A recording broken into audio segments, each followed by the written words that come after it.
And I'll start the recording when we hit live.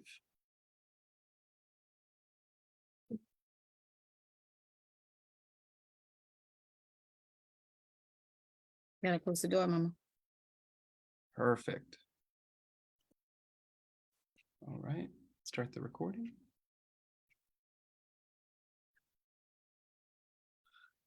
I'll go ahead and start letting folks in.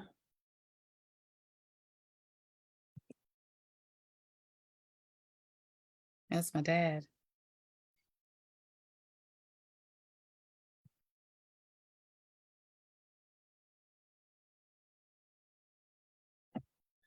Welcome, welcome. Clarence and Chris. Okay, that's my fam. Hello, hello. Thanks for coming.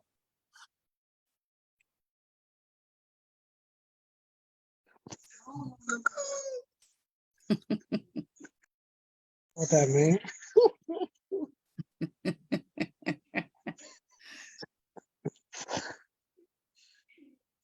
What's up, Abu? Hey, you know this is recorded, big bro, so be nice. Just like you know we here. Yeah, it's live stream on Facebook as well, so I'm glad you guys can pop in. Word.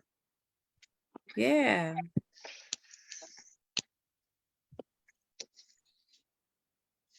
All right, we'll keep it open and start in just a few minutes.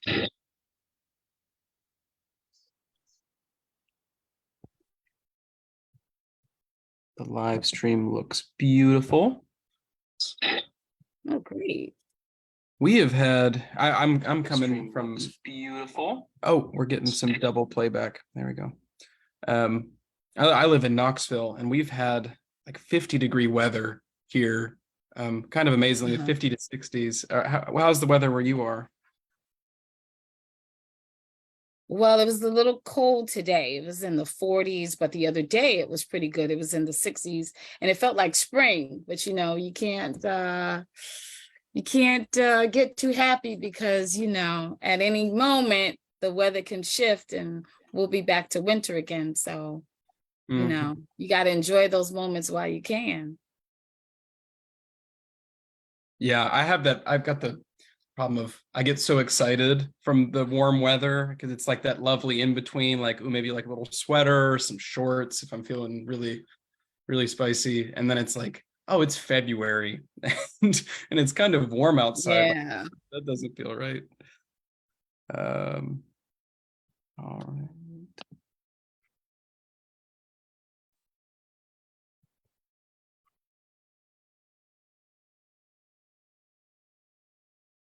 Well, I'm just gonna put some good energy out there with the technology. I hope it's no what do you call it when it just freezes or anything like that. So I'm hoping it'll be a nice straight shot and a great experience, and we're just gonna put that out in the universe.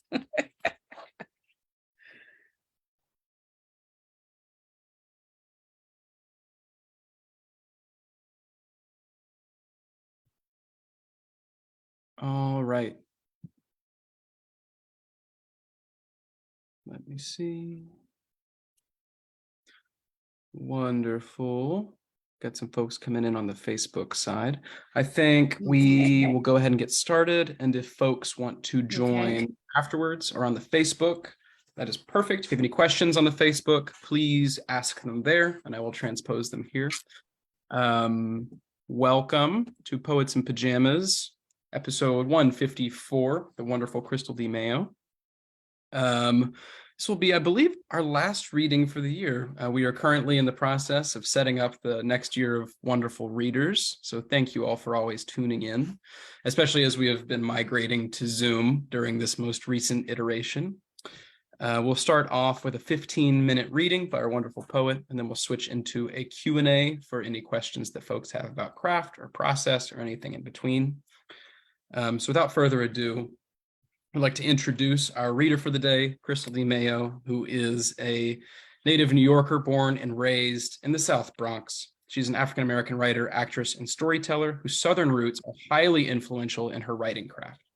Crystal's repertoire of writing spans from memoirs and poetry to children's books. Her literary contributions have been published in the Bronx Memoir Project Volumes 3 and 4, the African Voices tribute to, I might mess this up, Ntozake Shange, and Our Voice. Ntozake Shange. Ntozake Shange. And Our Voices, Our Stories, an anthology of writings advancing, celebrating, embracing, and empowering girls and women of color through the National Girls and Women of Council, Inc. Her memoir, Wicked Blues, will be featured in the Connecticut Literary Anthology 2021 this fall. When Crystal is not writing, she serves as a mentor for the New York-based organization Girls Write Now. Crystal, take it away. All right. Well, thank you so much, Ashlyn. Thank you so much, Poets in Pajamas, for this opportunity. Good evening. As you know, my name is Crystal Dawn Mayo, and I will be sharing with you some of my poetry. Most of the poetry was written in the past year. It's new work that I am loving to preview for you. The first one is called Running into Time. I ain't running out of time. I'm running into it. Heart on the 12, ambitions on the second hand. My hustle, my drive controls the winding disposition. My words, sweet, dark, raw, gritty, Black girl narratives embedded in every second. It is my voice that splashes in the rhythm of each tick-tock. My vision that submerges into the rhyme of each synchronized beat. I ain't running out of time. I'm running into it. Head on, eye to eye, toe to toe, streaming down my face of phonemes that blend themselves into puddles of prose. Hell, I ain't running out of time. Time runs through me, surging through my veins and capillaries, overflowing in cups of creativity, never empty. My voice is a descendant of decades. My words are my legacy for centuries. Soaked with pen and paper, I write myself into history.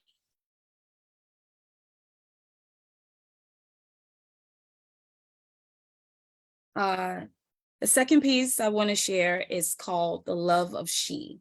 But if I tell you too much about it, you'll know exactly what I'm talking about. But it is an ode to a very particular precious place and time for me. The love of she. She was the mortar bricks that housed me. Within the span of her arms, I found home. She witnessed all my firsts, first steps, first words, first timid feet when they took a leap of faith as my small body squeezed through kissing lips and in between two extension cords. She became the pentameter for my feet, keeping the rhythm of Black girl voices. 2, 3, 4, 5, 6, 7, 8, 9. And on lazy summer days with colored chalk, I'd bring to life all my juvenile manifestations across her ebony palette. And when the echoes of children's laughter taunted me from distant parks where my feet were prohibited, she obliged my solo hopscotch games, holding my pebbles still as I dodged between sketched lines.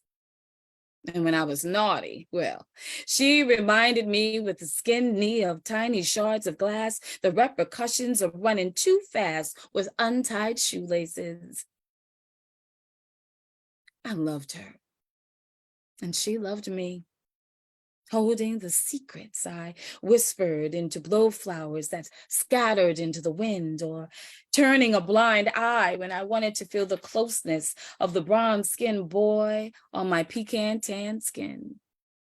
And sometimes she'd sit silently with me, listening to the bodega across the street, blaring music like jukeboxes and words I couldn't transcribe. And over the years, she watched my shadow grow from a paper doll into a grown woman.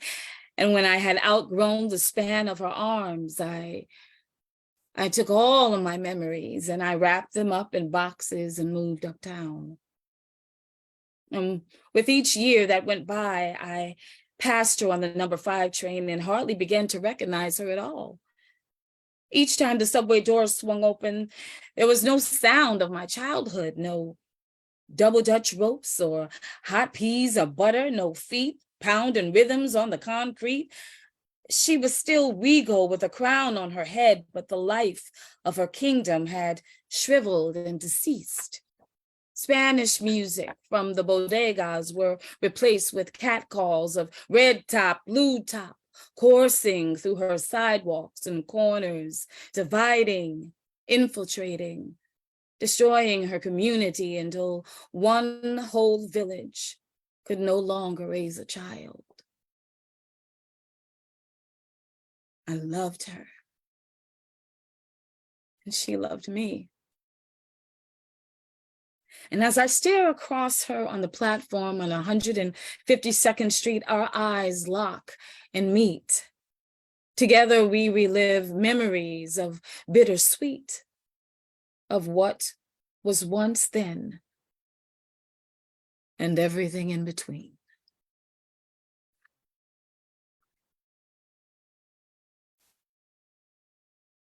That was The Love of She. And if you didn't figure that out, that was about my childhood neighborhood, which was in the South Bronx, St. Mary's Projects on 152nd Street. The last literary selection I would like to share with you is entitled Jazz, and it's pretty appropriate for Black History Month, so I hope you enjoy. She stood in the front of the door with virgin eyes and bated breath, her soul in purgatory, knowing damn well her mama would skin her alive if she knew she was stepping into the devil's playground. Her feet, encased in straps, elevated from the earth, made the wooden floorboards moan and swoon. Oh, she was a walking contradiction. Just yesterday morning, she sang in tongues of hymns and prayers, and tonight her hair was unleashed, full, lush, draped past the nape of her neck, defiantly spiraling down into the corners of her eyes. She sashayed through the dim-lit room with the slow, steady walk of living on high cotton. Her soft skin shimmered like freshly churned butter, begging a fevered finger to dip into the creamy parts of her collarbone. Her crimson red dress, the one she sewed in the middle of the night since she was 12 and hid in a box underneath her bed, clung to her curves, declaring that she was grown, free in the world. And the stain of ruby red on her lips was enough to create the illusion. But for women with colored skin, ooh, you had to be careful, cautious even, because a young Black girl's freedom came with a cost they weren't always ready to bargain with. She found a seat in the corner, tucked away from the breath of men that smelled of moonshine and whose nostrils were attracted to the dab of cheap perfume she wore behind her earlobes. She avoided their brazen stares, her gaze fixated on the horn player, the strands of his hair that sweated themselves bone straight, his eyes beautiful, and her eyes feasted on the muscles of his arms that protruded from his rolled up white sleeves and his red undershirt beneath, his ivory teeth that made her want to speak his words. Oh, he was a beautiful being. Breathless, she waited for him to clench his lips against the cup of his horn and make music. She wanted to know why Mama called him the devil himself. Their eyes met as his chest rose, then caved in, blowing out notes as sensual as she hoped the man who would touch her for the very first time would be, soft and still. And she felt an inner part of herself lift and wade, her body softly rocking as if she were in the cradle of the Louisiana bayou. And when his horn went into conversion, she felt a pull like the roots of a tall, bald cypress tree. Her womb pulsated like a djembe drum from the cries of the Middle Passage. She heard the chorus of ancestors throughout her mama and daddy's bloodlines, chanting words she couldn't decipher, but her soul knew the meaning. The wailing of his music straightened her knees, lifting her off the seat and out of the corners of the shadows and towards the light of the center of the room, where flesh met flesh, where conjoined brown, red bone, high yellow, blue, black, kinky, aired bodies moved in crescendos, casting contorted shadows against the walls, interchaining from solos to duos to ensembles, arched at the knees, winding time and space into each other.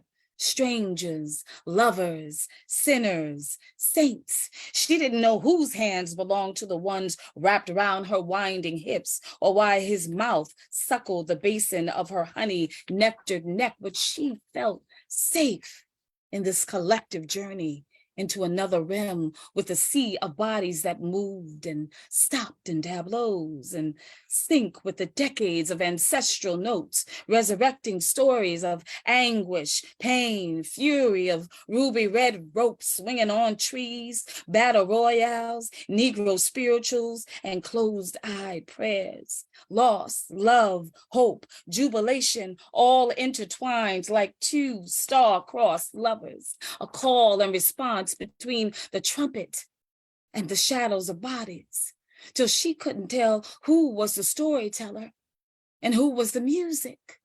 Every interpretation different, yet always in syncopation, only because Black folks understood the undertones in the music that traveled down into the core of them.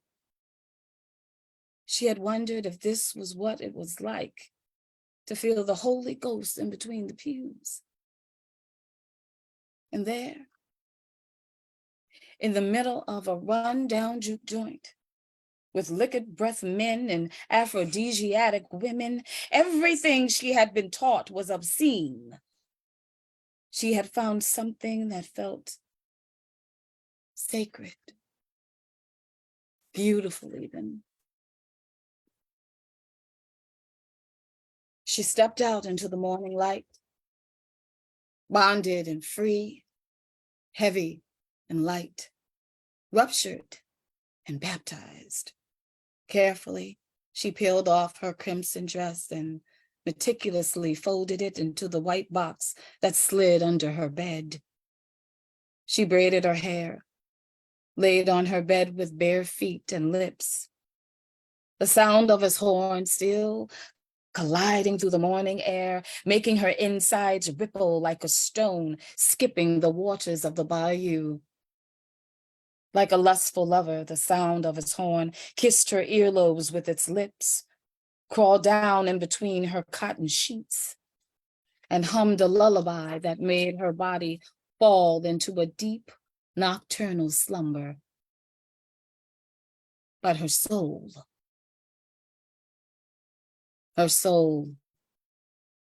lay awakened.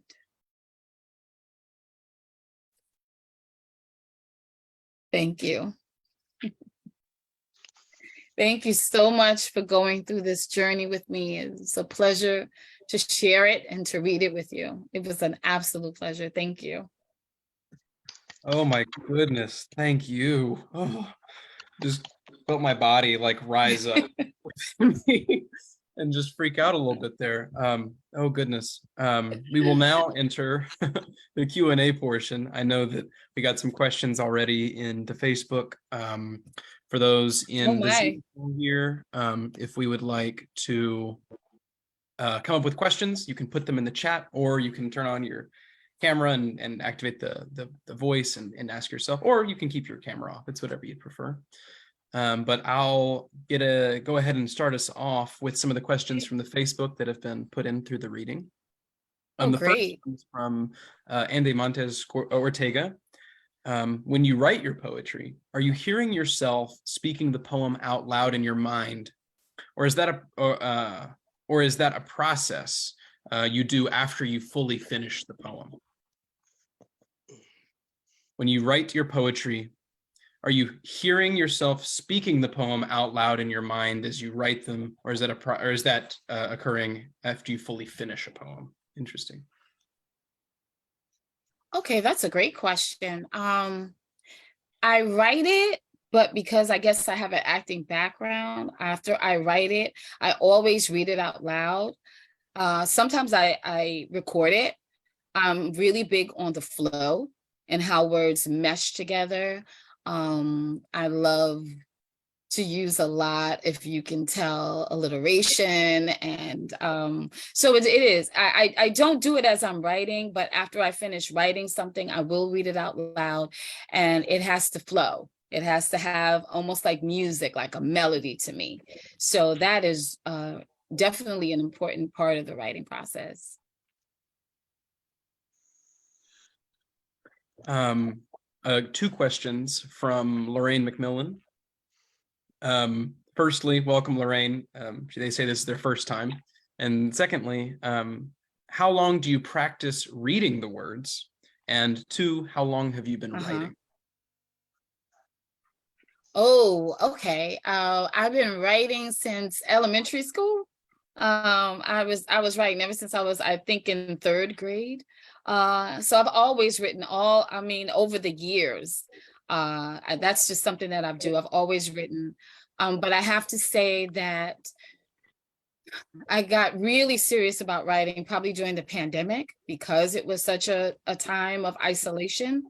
And it was very comforting to me to have a writing community. So I would go online, Coalition of New York Writers, and take classes and write.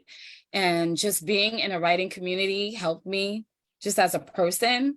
And as an artist, it was really great to listen to other artists and get feedback from other artists, and also to perform. You perform it on open mic night. So that's really been my experience with the writing. Now, hold on, it was two parts. Did I answer the first and the second, Aslan? I did? Yes, and there was okay. And then how long do you practice the reading of the words, which I think you Oh, I think maybe an hour today, an hour yesterday. Like Running Into Time is not a new piece. I've performed it before, and so is The Love of She. I mean, the jazz is the only piece that I've really done live, the whole part of it. So really, pieces that I've done before, I just make sure I kind of, like go over it a couple of times, but those are pretty easy for me to do. But the ones that I haven't, I do practice as if it were a script. I make notes on it and everything. So yeah.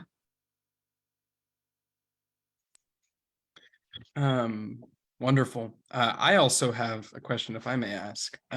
Specifically, I mean, I noted on this through your first two pieces, but in jazz, I think it was totally brought to the forefront.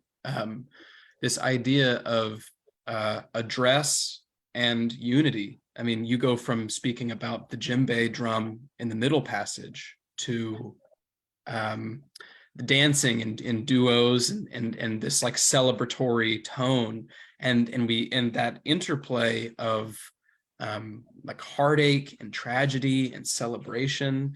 And I'm wondering if, like, during your craft process, does fusing all of those different emotions that rise up come to mind? And also, do you bear in mind specific persons or peoples to whom you address? Because so much, I mean, especially in The Love of She, there is such strong address there. In everything you've read, there's such strong address, and I'm wondering how you work with that concept of speaking to someone or feeling maybe words spoken through you, if that rings true. Okay, bear with me because I'm getting some freezing here, so I'm hoping that you can hear me. The jazz, actually, I saw a movie, and I saw it was a scene in the movie that had a trumpet player, and there were people dancing, and I was just so intrigued by the scene that I was like, oh my goodness, like it was just mesmerizing to me. And I took what I saw and I attempted to put it into words as if I were a narrator who could narrate the scene. So if you couldn't see it, like I'm narrating what I saw. It just looked to me as if, because the movie was really about when people were still enslaved or coming out of slavery, and they were playing in juke joints and things like that. It really seemed to me like their bodies just told a story. Like the music wasn't just music. The music was like almost as if a symbolic as a quilt, you know, like when you touch a quilt, there are different pieces of a quilt, and those different pieces may belong to different ends. There's a story behind it. And it just felt like each note that the trumpet would play would be a different note that would tell a different timepiece or a different part of someone's life. So particularly with jazz, it was really like looking at that scene and understanding how I felt about it and then putting it into words. So I really did use another form of media to help me with that particular story. And I didn't know if you had a question about another story. I wasn't sure because you were going in and out. Sorry. Did you have a question about any other story piece besides jazz? Yeah, well, I mean, I guess generally jazz to me embodied with all of the different kind of explorations and the synthesis that it arrives at the end with that, Mm-hmm. with the opposition of being the slumber and remaining awake. I was wondering about just how your work, generally speaking, explores the concept of address and or maybe because of the super rhythmic and engaged syntax you use and the way your performance of the piece it being so compelling and feeling so narrative. I wondered if you had when you wrote, if you carried like almost people in mind that you're speaking the words to, or imagining yourself in places as though you're orating this performance. You got it. You got it. It's definitely the actress in me. So a lot of what I write, I do feel like I'm speaking, like I am a character, or I'm somebody who is like, I embody who I feel a character, what a character is saying. Or sometimes when I write, I just feel like I'm not, it's writing itself and I'm not quite sure where the voice is coming from, but I'm going to be the vessel for the voice. So there are some things that I know I write, like, you know, when I wrote about The Love of She, that was all my experience of growing up. But then there are some things that I write, as I said, it becomes almost so magical or spiritual because I don't feel like I'm doing the writing. I feel like the writing is doing itself and I'm just the vehicle and I'm just here to listen. And whoever voice this is and whatever story you want me to put on the paper, I got you. I got it. So it really depends on the piece and what it is. And I think that's the best part of being an artist is just being opened and just being such an open vessel to stories, because that's what I'm crazy about. I'm crazy about telling stories of people's voices, of bringing lives to life on paper. So that you were spot on with that. And I love that. I love that answer too. I mean, it reminds me, I heard a musician speak a while back on how he felt like he himself was a part of like the instruments. Like he was like, there's this pick that I'm holding, Mm-hmm. and then there's me holding the pick, and then there's my instrument here, which I'll hit. But he was like, it's all one thing. I'm not doing all this myself. I need the pick. I need the instrument. I need the people who are witnessing what I'm doing here. And I see so much in what you just said too, of like feeling almost like you are the pen in some ways. Like whatever wants to come, I got you. I'm gonna write it all down. But being like very attentive to the words that come to you, the story, or as you said, like the character and performance that comes to you. Exactly. All right. We'll wait a second to see if anyone wants to throw out any more questions. We are reaching the end of the time. Crystal, where can folks find you? If they wanted to read more. Sure. I am on Facebook. I am also on Instagram, Crystal D. Mail, the artist. So you can find me there. And on Instagram, I have links to different performances. I'm a spoken word artist, but I also do a great deal of storytelling. So you can find me on those venues and see what I'm up to. I hope you enjoy my work, and I hope you can support in the future. And especially if you are an artist, drop me a line, because I love to support other artists and their work as well. That's what makes you a better artist, is supporting the artistic community. Wonderful. And we had 2 questions come in from the Facebook. So we'll close with those. Okay. From Andy, what kind of poetry do you like to read? And do you have favorite genres or themes when you read?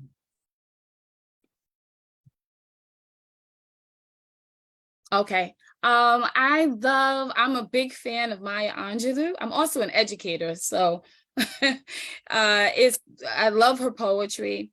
I love the flow of her words, so she's definitely my favorite poet. But I do like to read a lot of autobiographies. I'm reading the book with Viola Davis. I just picked that up. So I'm just starting the first few pages of that. But yes, I love to read about people's lives. That's very interesting to me, to explore and examine and make parallels and learn from people's life experiences. And finally, from Lorraine, what advice do you give to a shy poet? Wow.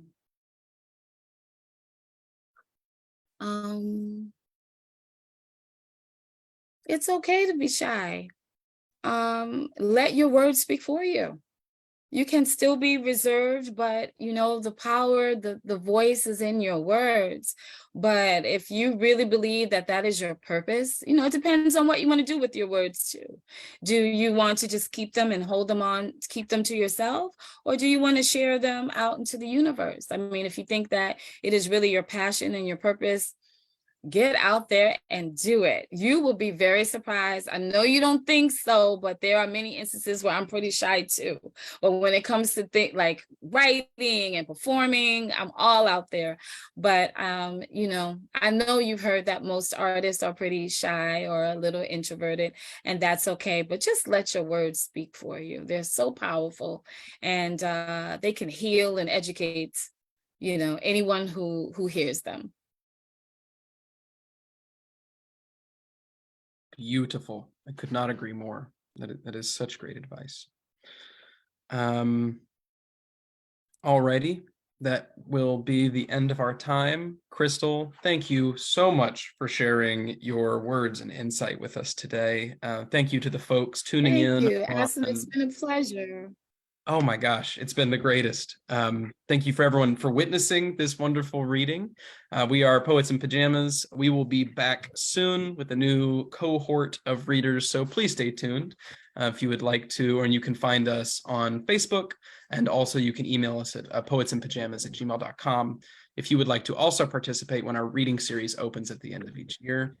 Thank you all so much, and have a lovely night. Thank you, everybody, for tuning in tonight. Thank you, Sandress. I appreciate it. Have a good evening, everybody. A poem about your brother. Thank you. Love you.